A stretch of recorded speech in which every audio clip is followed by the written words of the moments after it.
बांग्लादेश में रह रहे जो वहाँ पे हिंदू हैं उन पर एक तरीके से अत्याचार दिन पर दिन बढ़ता जा रहा है। जैसे जैसे 12 फरवरी यानी बांग्लादेश में आम चुनावों की तारीख करीब आ रही है, अल्पसंख्यकों यानी हिंदुओं पर जुल्म की घटनाएं भी लगातार बढ़ती जा रही हैं और जघन्य भी होती जा रही हैं।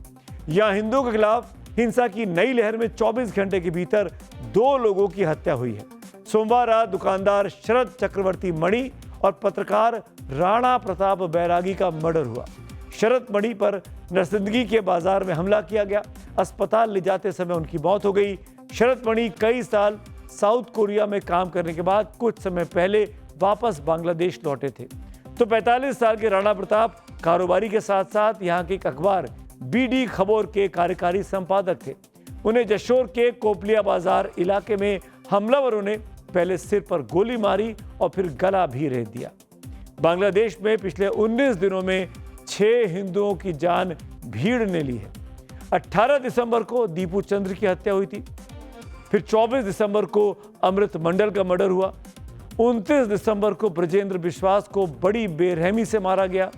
तो फिर साल के आखिरी दिन यानी 31 दिसंबर को खोकेन चंद्र दास को जिंदा जलाने की कोशिश हुई।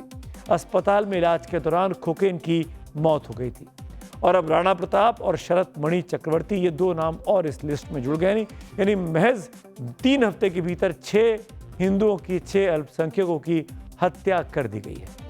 बांग्लादेश के कट्टरपंथियों की हैवानियत यहीं पर खत्म नहीं हुई। तस्वीरें बांग्लादेश के झेंदी जिले से आपके सामने हैं। यहाँ पर एक हिंदू विधवा के साथ दरिंदगी की हद पार कर दी गई। आरोपी की शाहीन और हसन ने महिला के घर में घुसकर गैंगरेप किया। पीड़िता को पेड़ से बांधकर जबरन बाल तक काटे और तो और वीडियो बनाकर सोशल मीडिया पर वायरल भी कर दिया ताकि हिंदुओं में डर का माहौल बने। अस्पताल ने महिला के साथ यौन हिंसा की पुष्टि कर दी है। ऐसे में सवाल है, आखिरकार बांग्लादेश में ऐसा कब तक होता रहेगा? क्यों हिंदुओं को टारगेट पर लिया जाता है? बांग्लादेश में एक और अल्पसंख्यक की हत्या की खबर है। दूसरी ओर जो हिंदू लोकतांत्रिक तरीके से यहाँ की संसद में माइनॉरिटी का प्रतिनिधित्व करना चाहते हैं, नुमाइंदगी करना चाहते हैं, उन्हें चुनाव लड़ने से रोका जा रहा है। जी हाँ, ये खबर बहुत ही ज्यादा दिल दहला देने वाली है। हिंदू लोग चुनाव लड़ना चाह रहे हैं लेकिन वहाँ की संस्थाएं ऐसा करने से उनको रोक रही हैं। ऐसा क्यों हो रहा है? बांग्लादेश की राजधानी ढाका की गोपालगंज 3 सीट से पूर्व प्रधानमंत्री शेख हसीना चुनाव लड़ा करती थी। इस सीट से इस बार हिंदूवादी नेता और वकील गोविंद चंद प्रामाणिक निर्दलीय चुनाव लड़ने वाले थे। गोपालगंज की सीट पर 3 लाख वोटर में से 51% हिंदू बताए जाते हैं। बांग्लादेश के चुनाव नियमों के मुताबिक निर्दलीय उम्मीदवार को अपने इलाके के 1% वोटर्स के साइन लेने होते हैं। ये वहाँ पर मैंडेटरी है। अगर आपको इंडिपेंडेंट लगना है तो अपने वोटर्स के बीच से 1% के आपको हस्ताक्षर लेकर अपना एफिडेविट जमा करना होता है। प्रमाणिक ने 3000 यानी 1% वोटर्स के साइन लाने का ये जो क्राइटेरिया था वो पूरा कर लिया था।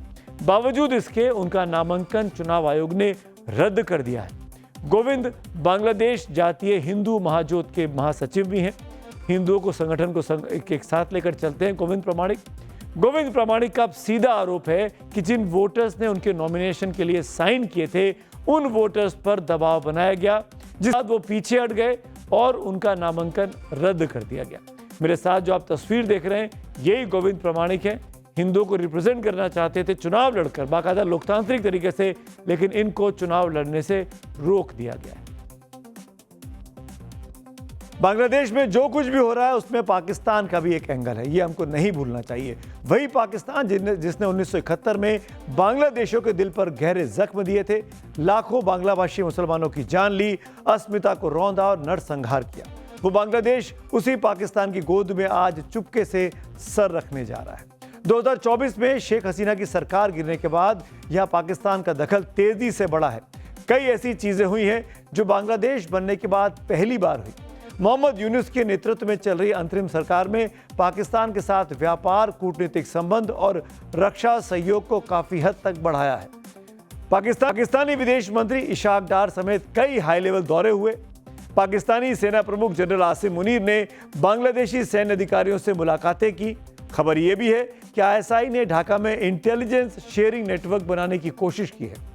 एक और बांग्लादेश में पाकिस्तान अपने पांव पसारने की कोशिश में है, दूसरी ओर जमात इस्लामी जैसे कट्टरपंथी समूह इसका समर्थन कर रहे हैं और यही भारत और वहां वाले अल्पसंख्यकों के लिए चिंता की बड़ी वजह है।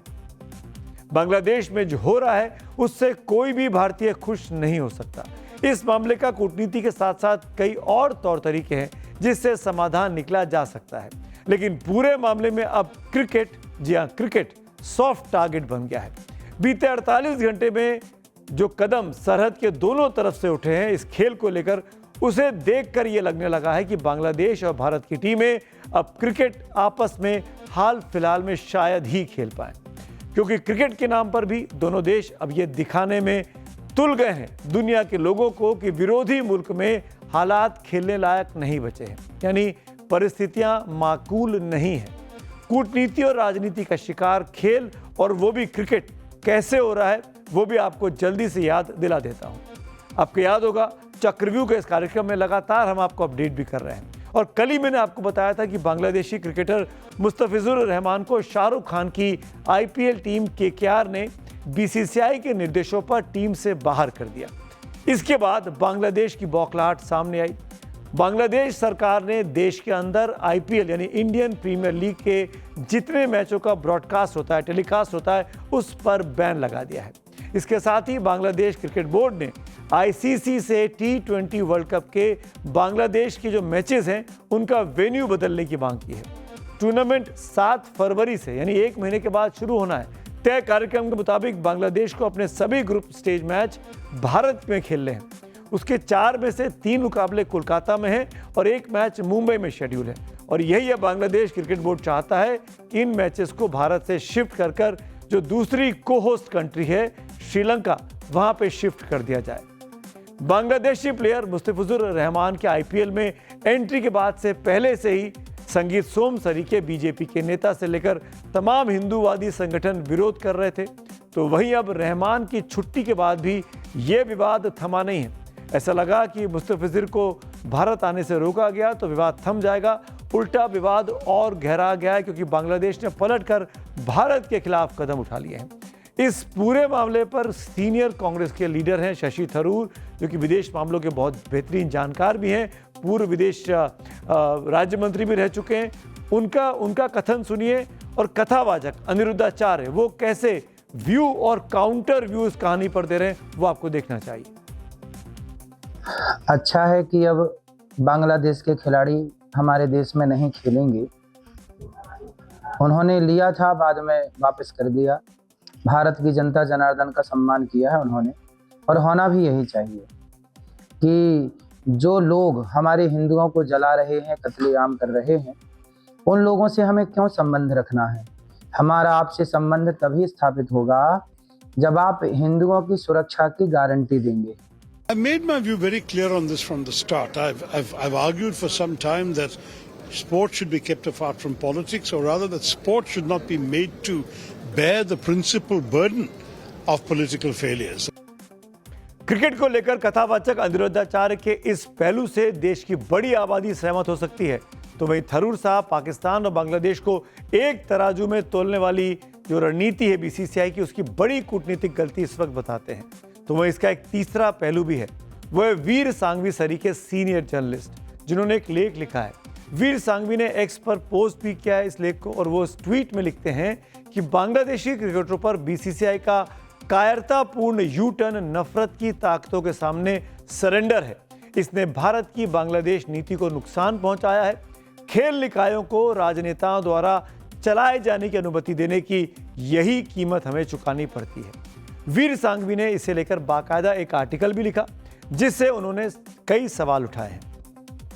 वीर सांघवी लिखते हैं कि बांग्लादेश क्रिकेट बोर्ड ने कहा है कि उसकी टीम अगले महीने T20 वर्ल्ड कप खेलने भारत नहीं आएगी। मतलब भारत बांग्लादेशियों के लिए अब सुरक्षित नहीं रहा, जो हिंदू दक्षिणपंथ से दिख रही नफरत की ओर इशारा करता है। गोस्वामी तुलसीदास जी की एक चौपाई बहुत मशहूर है, भय बिन होई न प्रीत, यानी जब विनय या प्रेम से काम ना चले तो कई बार कठोर कदम उठाने आवश्यक हो जाते हैं, कड़ा रुख दिखाना होता है। लेकिन सवाल है कि क्या सिर्फ कड़े फैसले क्रिकेट के लिए ही होने चाहिए, जैसा कि मुस्तफिजुर रहमान के केस में हुआ? क्या बांग्लादेश के खिलाड़ियों को आईपीएल में आने से रोककर वहां पर हिंदुओं पर हो रहे अत्याचार को रोका जा सकता है, या इसके लिए किसी दूसरी रणनीति की जरूरत है, जिसका जवाब सरकार को जरूर ढूंढना चाहिए। क्योंकि भारत और बांग्लादेश के बीच संबंधों को लेकर बहुत ज़्यादा तनाव हो चुका है और इसको इस प्रिज्म से देखने की ज़रूरत है कि पाकिस्तान और बांग्लादेश खासकर क्रिकेट के मामले में दो अलग तरह के मुल्क हैं। क्या जो रणनीति इस वक्त अपनाई गई है क्रिकेट के प्रशासकों के द्वारा अपने देश में, क्या वो जायज़ है? इस पर भी अब बहस छिड़ गई है, इस पर पुनर्विचार होने की मांग की जा रही है।